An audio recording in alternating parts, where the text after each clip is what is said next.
ଯାହାଙ୍କ ଶିରା ପ୍ରଶିରାରେ ନୃତ୍ୟ ସକାଳ ଉଠି ରାତିରେ ବିଛଣାକୁ ଯିବା ପର୍ଯ୍ୟନ୍ତ ମଧ୍ୟ ସେ ନୃତ୍ୟ ମଞ୍ଚରେ ଯେତେବେଳେ ସେ ପରିବେଷଣ କରନ୍ତି ଲୋକଙ୍କର ତାଳି ସହ ସେ ଯୋଉ ଉତ୍ସାହ ଆସେ ତାହା କେବଳ ସେ ଅଭିଜ୍ଞ ଲୋକମାନେ ହିଁ କହିପାରିବେ ଯୋଉମାନେ ଦୀର୍ଘ ବର୍ଷ ଧରି ତାଙ୍କୁ ଦେଖୁଛନ୍ତି। ଆପଣଙ୍କର ଏଇ ଚିତ୍ର ନିଶ୍ଚିତ ଭାବେ ଆପଣଙ୍କ ସନ୍ଦେହ ଦୂର କରିବ। ଦର୍ଶକ ବନ୍ଧୁ ଆମ ସାଙ୍ଗରେ ଜଣେ ଏମିତି ନୃତ୍ୟ ଶିଳ୍ପୀ ତଥା ନୃତ୍ୟ ଗୁରୁ ଅଛନ୍ତି ଯେ କି ନିଜ ସହ ହଜାର ହଜାର ସଂଖ୍ୟାରେ ସେ ନୃତ୍ୟ ଶିକ୍ଷା ଦେଇ ଆଜି ସବୁବେଳେ ସାରା ଓଡିଶାରେ ନୁହେଁ ସାରା ଭାରତ ବର୍ଷରେ ଚର୍ଚ୍ଚାରେ। ଆମ ସାଙ୍ଗରେ ଆଜି ଅଛନ୍ତି ଓଡିଶୀ ନୃତ୍ୟ ଗୁରୁ ସୁଜାତା ମହାପାତ୍ର। ତାଙ୍କୁ ଆମେ ସ୍ୱାଗତ କରୁଛୁ। ଆଉ ଆଜି ଆପଣଙ୍କ ସାମ୍ନାରେ ତାଙ୍କୁ ଆଣିବାର एकमात्र କାରଣ ଯେତେବେଳେ ବି ମହୋତ୍ସବ କିମ୍ବା ମନୋରଞ୍ଜନ ଧର୍ମୀ କାର୍ଯ୍ୟ ହୁଏ ଅପାଙ୍କୁ ଖୋଜା ପଡେ। ଅପା ସ୍ୱାଗତ କରୁଛି। ନମସ୍କାର। କଣ କହିବେ ସକାଳୁ ରାତି ପର୍ଯ୍ୟନ୍ତ ନୃତ୍ୟ ସବୁବେଳେ ରୂପଲି ପରଦା କିମ୍ବା ଗଣମାଧ୍ୟମରେ ଯେତେବେଳେ ଆପଣ ଚର୍ଚ୍ଚାର ଶିରୋନାମା ପାଲଟନ୍ତି କେମିତି ଅନୁଭବ ହୁଏ ସେତେବେଳେ?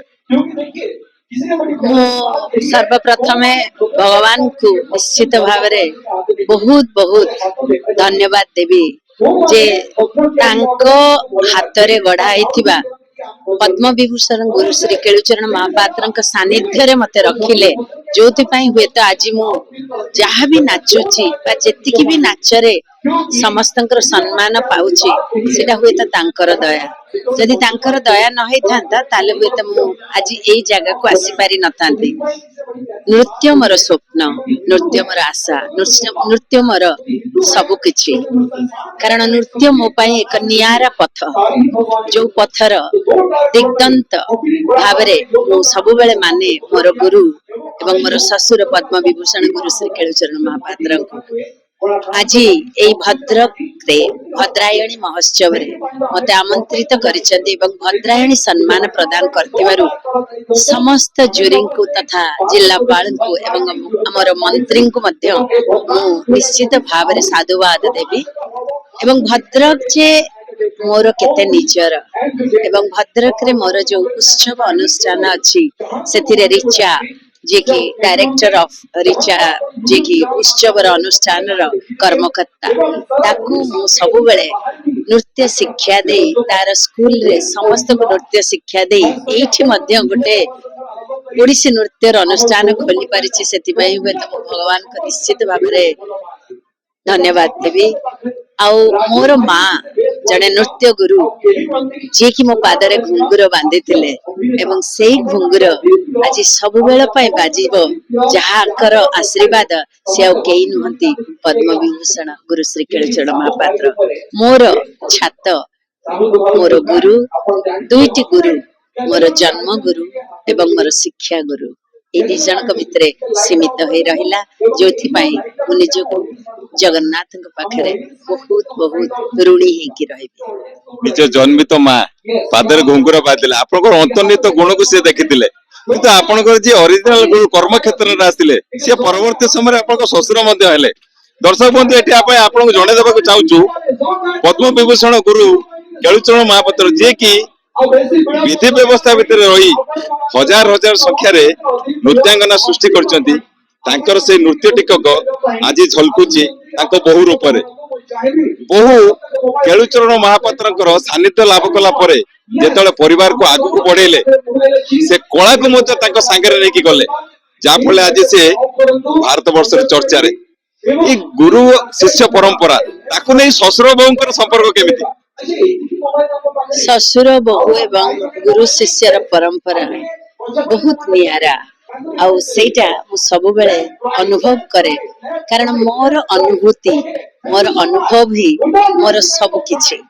ମୁଁ ଜଣେ ସାଧିକା ଏବଂ ସାଧନା ପାଇଁ, ସାଧନାରେ ସିଦ୍ଧି ଲାଭ କରିବା ପାଇଁ ଜଣେ ସିଦ୍ଧି ଗୁରୁ ଦରକାର, ଯୋଉଟା କି ମୋ ଭାଗ୍ୟରେ ଥିଲା ଏବଂ ମତେ ମିଳିଲା। ସେଥିପାଇଁ ଏଭଳିଆ ଗୁରୁ ସତ ଜନ୍ମରେ ସମସ୍ତଙ୍କୁ ମିଳୁ, ଏଇଟା ବି ମୁଁ ପ୍ରାର୍ଥନା କରିବି। ଏବଂ ଜଣେ ଶ୍ୱଶୁର ହିସାବରେ ଏତେ ଭଲ ଶ୍ୱଶୁର ହୁଏତ କୋଉ ବୋହୂକୁ ମିଳି ନଥିବ। ଆଉ ମୁଁ ସେଥିପାଇଁ ମଧ୍ୟ ବୋହୂ ହିସାବରେ ଏବଂ ଜଣେ ଶିଷ୍ୟା ହିସାବରେ ମୁଁ ଚିର ଋଣୀ ତାଙ୍କ ପାଖରେ। ବିକଜ ସିଏ ଗୋଟେ ଭଲ ମଣିଷ, ଆଉ ଜଣେ ଭଲ ମଣିଷ ବହୁତ କିଛି ସମ୍ବନ୍ଧରେ ମଧ୍ୟ ଭଲ ହେଇକି ରହିପାରିବ, ଯୋଉଟା କି ମୁଁ ସବୁବେଳେ ଅନୁଭବ କରେ। ଆଉ ଅନୁଭୂତି ଯେ ତାଙ୍କ ଭଳିଆ ଗୁରୁ ଯାହା ଜୀବନରେ ପାଇବେ ସେ ନିଶ୍ଚିତ ଭାବରେ ବହୁ ଉପରକୁ ଉନ୍ନତି କରିବ। ଓଡିଶାରେ ତ ଆପଣ ଚର୍ଚ୍ଚାରେ ଥାନ୍ତି, ଯେତେବେଳେ ମଞ୍ଚ ପରିବେଷଣ କରନ୍ତି ବିଭିନ୍ନ ସମ୍ମାନ ଆପଣ ପାଇଛନ୍ତି, କିନ୍ତୁ ମଝିରେ ଆମେ ଦେଖିଲୁ ଓଡିଶା ବାହାରେ ଆମେ ଶୁଣିଲୁ ହେମା ମାଲିନୀଙ୍କ ଝିଅକୁ ମଧ୍ୟ ଆପଣ ନୃତ୍ୟ ଶିଖେଇବା ପାଇଁ ଗଲେ, ଆପଣଙ୍କୁ ଏଠୁ ଡାକରା ଆସିଲା, ସେଠି ମଧ୍ୟ ଆପଣ ନିଜର ନୃତ୍ୟ ପାରଙ୍ଗ ବିଷୟରେ ବହୁତ ପ୍ରଶଂସା ସାଉଁଟିଲେ। ସେ କାହାଣୀ ଟିକେ ଆମ ଦର୍ଶକ ମାନଙ୍କ ଭିତରୁ।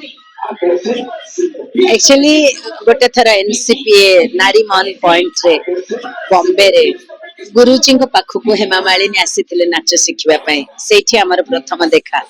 ତାପରେ ଧୀରେ ଧୀରେ ତାଙ୍କର ଝିଅ ଆହାନା ପ୍ରଥମେ ମୋ ପାଖରୁ ନାଚ ଶିଖିଲା, ଯୋଉଟା କି ମୁଁ ହେମା ମାଳିନୀଙ୍କ ଘରକୁ ଯାଏ ଏବଂ ରହେ ଏବଂ ତାକୁ ନୃତ୍ୟ ଶିକ୍ଷା ଦିଏ। ଏବଂ ଆଉ ଗୋଟେ ଥର ଏଶା ଦେଓଲ ନାଚିବା ସମୟରେ ତାର ଗୋଟେ ନୃତ୍ୟ ସଂଯୋଜନା ପାଇଁ ମତେ ହେମା ମାଳିନୀ ଜୀ ସବୁବେଳେ ନିମନ୍ତ୍ରଣ କରିଥିଲେ ଏବଂ ମୁଁ ତାକୁ ମଧ୍ୟ ଗୋଟେ ନୃତ୍ୟ ସଂଯୋଜନା କରିଥିଲି। ମୁଁ ତାଙ୍କ ଘରର ଜଣେ ସଦସ୍ୟ ଭଳିଆ, ସେ ମତେ ବହୁତ ଭଲ ପାଆନ୍ତି।